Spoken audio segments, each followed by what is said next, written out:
Before we get to the exact equations governing how mechanical work can be turned into electrical work, we have to introduce a couple more concepts. So the first thing I want to talk about is magnetic flux. And this is exactly analogous to the electric flux that shows up in Gauss's law that we learned about way back in week 2 of the class. And it's calculated similarly, and in fact, we use the same variable for it. We use a phi. We just put it, before we had it with an E subscript, and now we're going to put it with an M subscript because this is a magnetic flux, not electrical flux. Don't worry, they won't show up in the same problems. So our definition of magnetic flux is the same as electric flux, but with the magnetic field. So that is the integral of our magnetic field dot dA, so dotted with some area normal to some surface, and this integral is over some,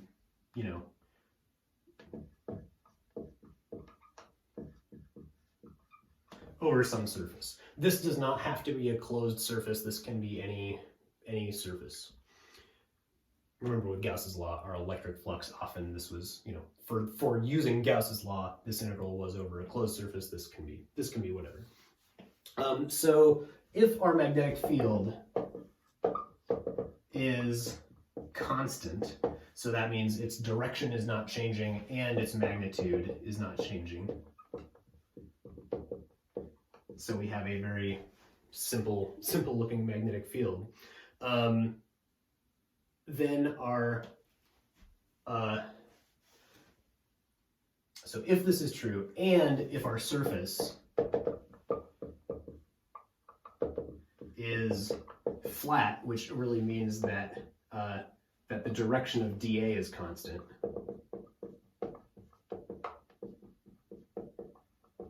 right? So if we have a curved surface, our surface normal changes direction as we go around that. If we have a flat surface, at different points on our surface, our normal is always pointing in the same direction. So that's what I mean here. So if these are true, which they often will be, our magnetic flux, this equation, this integral, simplifies to just the magnetic field times the area times, from the dot product, we get a cosine of the angle between these two.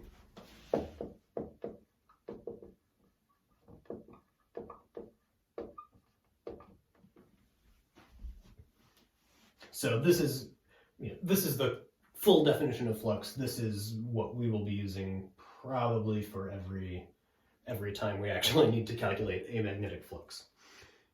We saw that moving this piece of metal in a magnetic field made this electromotive force, made this EMF, if it had this velocity, while going through the magnetic field. It turns out that you can also make an electromotive force, make this voltage difference and do work by changing this flux through a loop of wire, through an area defined by some amount of wire. And you can change this flux by changing any one of these, right? So you can change the strength of your magnetic field or the direction of your magnetic field. You can change the area of your loop, or you can also change the direction of your loop relative to the magnetic field. Any of these can end up generating an EMF in a loop of wire.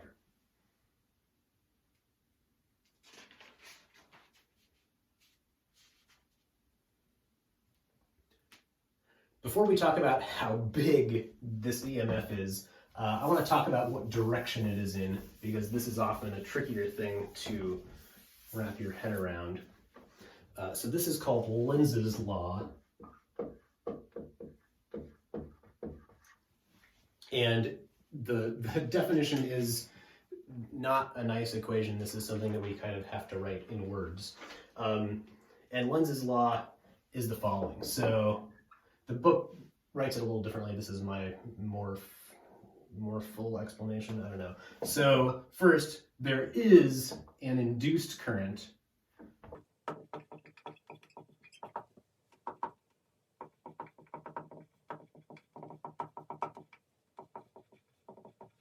there is an induced current in a conducting loop if this flux is changing. So that's what I just said. The second part is the following.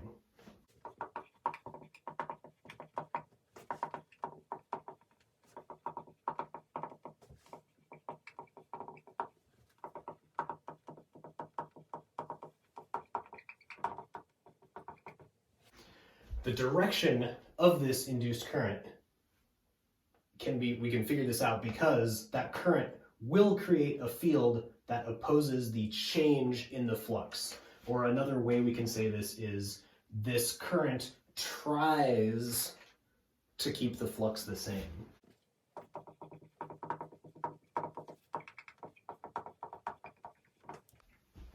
The current tries to keep the flux the same.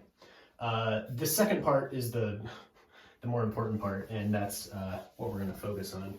So let's imagine that we have a loop of wire, and we're just going to do a circle of wire, very simple. So here's the far part from the board, here's the close part. So I'm drawing this so this part's closer to us, this part's farther away for 3D imagination purposes. So if we have, let's say we have a bar magnet that looks like this. We know this bar magnet makes a magnetic field.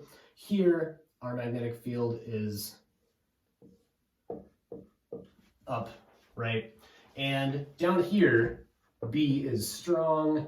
Up here, B is relatively weak. So if our loop is right here, it has, here our loop has less flux than if we were to move our loop down somewhere like here.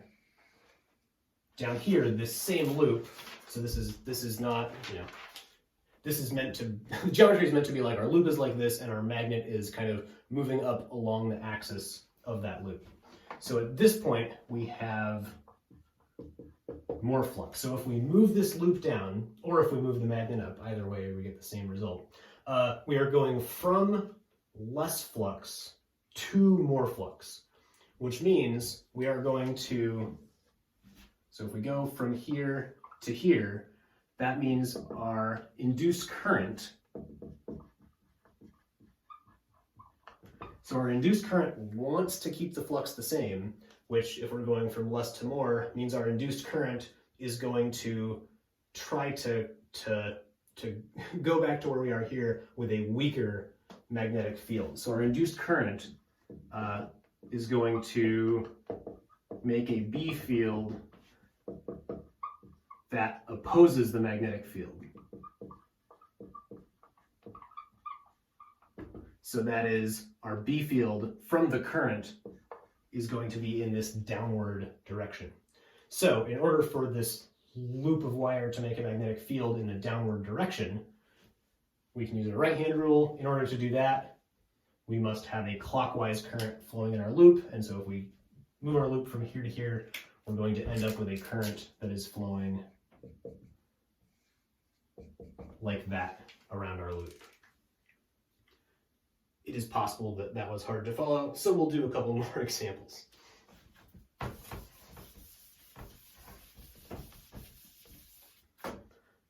Let's say I have a nice square loop of wire, and this is in a magnetic field that is out of the board.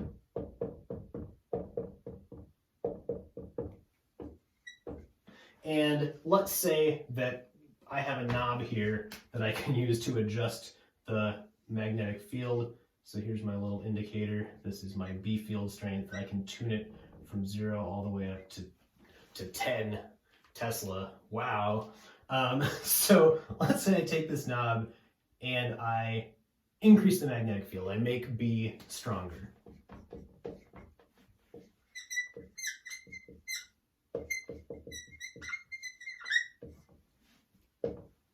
So if I do that, if I make this magnetic field stronger, I am increasing my flux, and Lenz's law says my current is going to oppose that, which means that I'm going to make a field that is into the board, which means I'm going to have a clockwise current.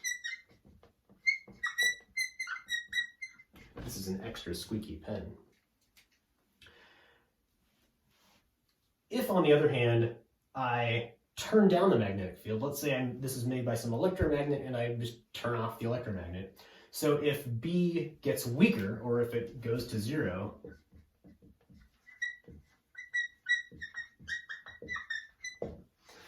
Lenz's law says my current wants to keep that flux the same. So my flux is going from something, relatively big to something less or even 0, which means that my current that I get induced wants to make a magnetic field to keep the flux where it was. So it wants to make a magnetic field out of the board, which is going to be a counterclockwise current.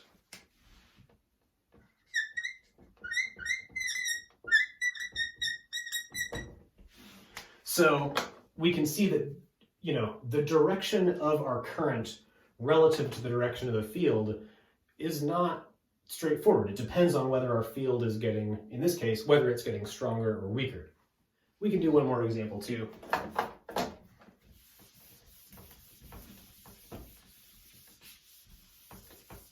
Let's say we have a loop of wire, say it's a circle, wire loop, and it's in a magnetic field like this, going from left to right. So here is our loop. Our magnetic field is going like this. In this case, if our B field gets stronger,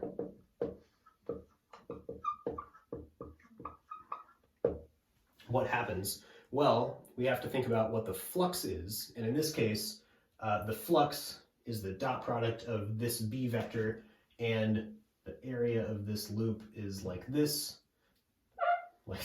So the dot product of this vector and this vector is 0. So our flux here is 0, no matter what the B field strength is. So if B gets bigger, our flux is still 0. And if our flux doesn't change, then we do not get an EMF, we do not get current to flow.